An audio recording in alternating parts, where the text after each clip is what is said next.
La imagen es absolutamente sobrecogedora. En una estancia lujosa pero oscura y caótica, el zar Iván IV Vasilievich, arrodillado, sostiene contra su pecho a su hijo malherido. Con una mano lo sujeta por la cintura para evitar que se desplome sobre la alfombra, y con la otra cubre la herida que tiene en la sien, intentando en vano frenar el reguero de sangre que resbala sobre el rostro de su heredero. En la mirada del hijo, una lágrima declara su derrota. En la del padre, se enredan la angustia, la culpa, el horror y la locura. Así recreó el pintor ruso Ilya Repin el momento en el que Iván el Terrible se dio cuenta de lo que acababa de hacer en su explosión de ira más brutal e irreversible. Había herido de muerte a su propio hijo, condenando a su dinastía a la desaparición y sumiendo al imperio ruso en el caos. Iván el Terrible ha pasado a la historia como el gobernante más cruel de la historia de Rusia, de ahí su sobrenombre. Iván reinó con mano de hierro durante 46 años, liquidando a adversarios, declarando guerras, saqueando tierras y aterrorizando a su propia gente. Como líder, Iván anhelaba crear un país más grande, culto y poderoso, y lo consiguió. Transformó su país de reino medieval a imperio y sentó las bases de la Rusia que hoy conocemos. Pero con él también nació la idea de que un solo dirigente único e implacable podía garantizar un gobierno fuerte en un país tan vasto como Rusia, una idea que ha perdurado a lo largo de los siglos y que sigue muy presente en la mentalidad rusa actual. Los crímenes cometidos en nombre de Iván el Terrible se contaron por miles, pero pocos podían imaginar que la furia incontrolable del zar acabaría vertiendo la sangre de su sangre y sentenciando a muerte a su propio linaje. Iván Vasilievich nació el 25 de agosto del año 1530. Era el primogénito del gran príncipe de Moscú, Basilio III, y de su segunda esposa, la princesa lituana Elena Glinskaya. A pesar de su título, el gran príncipe de Moscú no reinaba solo sobre la ciudad de Moscú. Su poder se extendía sobre un territorio más amplio, aunque muy inferior al de la Rusia actual. Basilio pertenecía a la dinastía rúrica, que descendía del príncipe varego Rurik y que llevaba 7 siglos gobernando los territorios del este de Europa. Cuando Iván tenía solo 3 años, su padre falleció y él heredó su título. La madre de Iván gobernó por él durante los 5 años siguientes hasta que murió, supuestamente envenenada. Así, Iván se encontró huérfano y rodeado de intrigantes que deseaban controlar su poder a la tierna edad de 8 años. Durante su infancia y adolescencia, Iván fue testigo de las traiciones y luchas internas constantes de los clanes boyardos, los nobles eslavos que durante la Edad Media controlaban el territorio que hoy es Rusia. Esto, sumado a las sospechas de que los asesinos de su madre estaban entre los nobles, alimentó la antipatía de Iván hacia los boyardos, una antipatía que lo acompañaría toda su vida y que ellos pagarían muy cara. A los 16 años, Iván fue coronado zar y gran príncipe de toda Rusia. El título de zar deriva del latín César y equivalía al de emperador. Iván se había convertido en el primer monarca coronado como zar de la historia. Su momento había llegado. El nuevo zar deseaba establecer un estado cristiano basado en la justicia, así que pronto se puso manos a la obra y aplicó un amplio programa de reformas. Reorganizó las administraciones central, local y la iglesia, convocó el primer parlamento ruso de los estados feudales, la Asamblea de la Tierra, impulsó un nuevo código legal y reorganizó el ejército, dando prioridad al mérito sobre el apellido. Uno de los principales objetivos de las reformas de Iván era limitar el poder de los nobles a los que tanto detestaba y crear una nueva élite de terratenientes que dependiese totalmente del Estado y por tanto debiese lealtad absoluta al zar. Iván creía firmemente en el derecho divino de los reyes a gobernar y se veía a sí mismo como un líder elegido por Dios para imponer su ley en la tierra, un dirigente supremo de autoridad incuestionable. A pesar de su indudable autoritarismo, los primeros años de gobierno de Iván trajeron muchas reformas positivas que contribuyeron a modernizar el país, pero en los años siguientes, el zar recibiría una serie de golpes que cambiarían su rumbo para siempre. En el mismo año en el que fue coronado, Iván se casó con Anastasia Romanovna, hija de un oficial de la corte. Se cree que Anastasia le dio 6 hijos, de los cuales solo 2, Iván y Fiodor, sobrevivieron a la infancia.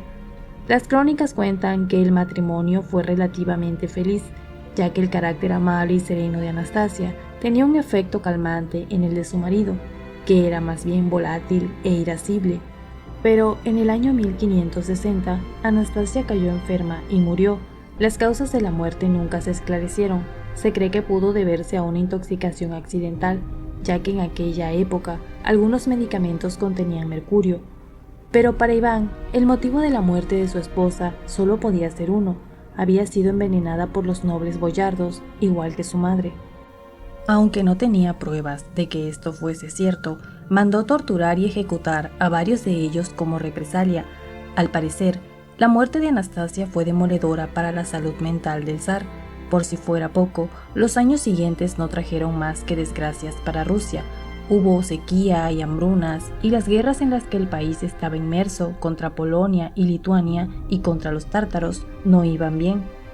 De hecho, uno de los consejeros de Iván se pasó al bando lituano y lideró el ataque a una región rusa. Esta traición alimentó la paranoia del zar y su obsesión contra los nobles. Estaba tan disgustado que anunció su intención de abdicar, pero los propios nobles le suplicaron que no lo hiciese, en parte porque temían que la población se levantase contra ellos. Iván se dejó convencer, pero no lo haría a cambio de nada. El zar accedió a continuar en el trono de Rusia con una condición: tener poder absoluto para castigar a quien él considerase traidor y crear una oprichnina, una especie de oasis territorial que se administraría por separado y que estaría bajo su control directo. Las tierras donde se estableció esta nueva corte fueron confiscadas a los boyardos y sus propietarios fueron desplazados o ejecutados. Para proteger la oprichnina, formó también una guardia personal de miles de hombres, los oprichniks. Pero Iván no tenía intención de dedicarse a la administración, así que dejó la gestión del imperio en manos de burócratas y hombres de confianza. Se cree que con estas medidas, el zar pretendía crear un estado ultracentralizado y debilitar la economía y la influencia política de los boyardos, pero la inestabilidad que todo esto generó resultó ser mucho más peligrosa que las amenazas que el zar quería neutralizar. Aunque el término oprichnina se refiere al territorio donde el zar instaló su nueva corte, con el tiempo se ha convertido en sinónimo del reinado del terror que comenzó en esta época. Iván veía conspiraciones y traidores por todas partes, así que decidió tomar medidas drásticas que reforzasen su autoridad y sirviesen como aviso a navegantes. El zar creía en el poder disuasorio del terror y lo usó para protegerse de enemigos reales e imaginarios a través de sus soldados. Estos soldados, los oprichniks, iban de ciudad en ciudad saqueando cajas fuertes para llenar los cofres del zar y secuestrando o asesinando a quien se interpusiese en su camino. El momento más extremo de esta etapa llegó en el año 1570, cuando el zar atacó la ciudad de Novgorod con sus tropas. Iván sospechaba que los nobles de la ciudad planeaban adherirse al Gran Ducado de Lituania, uno de los territorios enemigos de Rusia. Como castigo, los habitantes de Novgorod recibieron un ataque brutal. La ciudad quedó completamente arrasada y varios miles de personas murieron en el asalto de las maneras más horripilantes. Una de las supuestas prácticas de los hombres del zar era cortar las cabezas de sus víctimas y tirárselas a sus familiares. La sed de sangre y la obsesión de Iván por cazar traidores parecían no tener límites, y poco importaba si la víctima era culpable o inocente. Nadie estaba a salvo de su sadismo. El fin de esta etapa, la más sangrienta del reinado de Iván el Terrible, llegó en el año 1572, 7 años después de la fundación de la oprichnina. Los tártaros de Crimea atacaron Moscú y los feroces oprichniks del zar fueron incapaces de defender la ciudad. Entonces, este regimiento especial fue reintegrado en el ejército estatal y los territorios confiscados a los boyardos volvieron a sus propietarios. Al desaparecer los oprichniks, el régimen de terror se fue diluyendo, pero dejó una huella sangrienta en el reinado de Iván y levantó muchas dudas sobre su estabilidad mental. Durante los últimos 15 años de su vida, Iván el Terrible pasó mucho tiempo recluido en sus palacios, pero no estuvo inactivo del todo. En 9 años se casó con 5 mujeres distintas. Varias de ellas acabaron envenenadas o encarceladas. De todas maneras, la continuidad del linaje Rurik parecía garantizada. Su hijo mayor y heredero, Iván, se había casado con Elena Sheremeteva, hija de un noble boyardo, y estaba embarazada. Pero, según algunas crónicas de la época, la relación entre padre e hijo era tensa. Elena era la tercera esposa del heredero. Al parecer, el zar había enviado a las 2 anteriores a un convento por no engendrar hijos varones enseguida. Esto no sentó muy bien al zarevich. Por otro lado, la guerra de Livonia, que enfrentó a Rusia contra los países bálticos, llevaba 23 años vaciando las arcas del Estado. Iván hijo deseaba tomar las riendas del ejército para redirigir la situación y liberar la ciudad rusa de Pskov, sitiada por tropas enemigas, pero Iván padre no era el tipo de persona que aceptaba consejos de sus hijos. El 15 de noviembre del año 1581, Iván el Terrible se cruzó en una estancia de su palacio de Moscú con Elena, su nuera. Al parecer, Elena iba vestida con ropas demasiado ligeras para el gusto del zar, y esto lo enfureció. Iván la insultó por su supuesta falta de modestia y empezó a golpearla ferozmente. Al oír los gritos de Elena, su marido corrió en su ayuda. El zarevich se enfrentó a su padre y se enzarzaron en una discusión airada. Según los testigos, el padre le echó en cara a su hijo que no apoyase incondicionalmente sus decisiones militares y lo acusó de incitar a la rebelión de sus propias tropas. La discusión pasó a las manos y entonces el zar agarró su cetro y golpeó a su hijo en la cabeza con él. El zarevich cayó al suelo, apenas consciente y sangrando profusamente. Algunas fuentes afirman que el zar, horrorizado por su propia furia, exclamó: «He matado a mi hijo». Durante los días siguientes, Iván el Terrible se encomendó a todos los santos para que ayudasen a su hijo a sobrevivir. Pero fue inútil. 4 días después, el 19 de noviembre, Iván Ivanovich, su único heredero viable, murió. Y eso no era todo. Elena perdió al bebé que esperaba a causa de los golpes de su suegro. Así fue como, tras años utilizando la violencia más extrema contra sus semejantes, Iván el Terrible vio su legendaria ira volverse contra él mismo y su familia. El asesinato del heredero del Imperio ruso a manos del zar encendió la mecha de la enorme crisis política que llegaría unos años más tarde. Iván el Terrible murió en el año 1584, 3 años después del crimen, dejando un inmenso imperio que se expandía hasta los bosques de Siberia, pero que estaba casi en la ruina. Tras su muerte, lo sucedió su segundo hijo, Fiódor, un hombre poco ambicioso que nunca había sido considerado apto para tomar las riendas del país. Efectivamente, el nuevo zar no tenía el menor interés por la política y prefirió nombrar a un regente que gobernase por él. Fiódor no tuvo hijos, así que su muerte, en el año 1598, supuso la extinción de la dinastía rúrica. Rusia entró entonces en el periodo tumultuoso, una de las épocas más oscuras y convulsas de su historia. El reinado de Iván el Terrible tuvo elementos positivos.